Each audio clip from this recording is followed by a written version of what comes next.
Hello everyone, welcome back to Real Life. I hope you're having a great day. Thank you to all the subscribers and members. There's plenty of members-only episodes to enjoy and more to come. Your support is appreciated.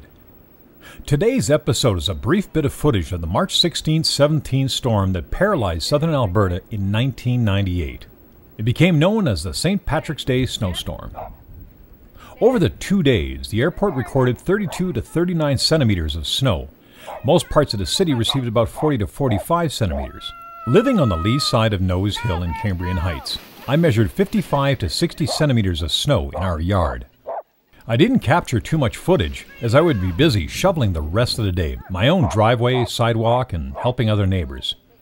A Calgary transit bus was stuck in the middle of the intersection of Northmount Drive and 40th Avenue until late that evening.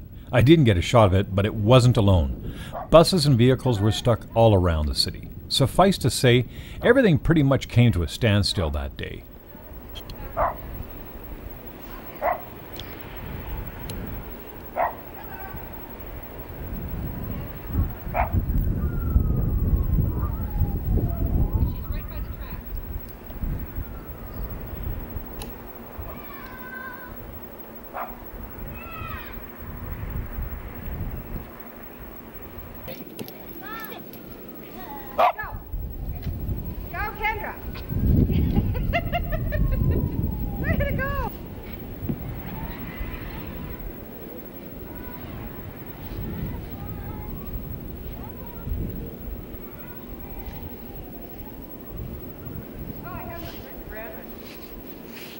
I'm going down next.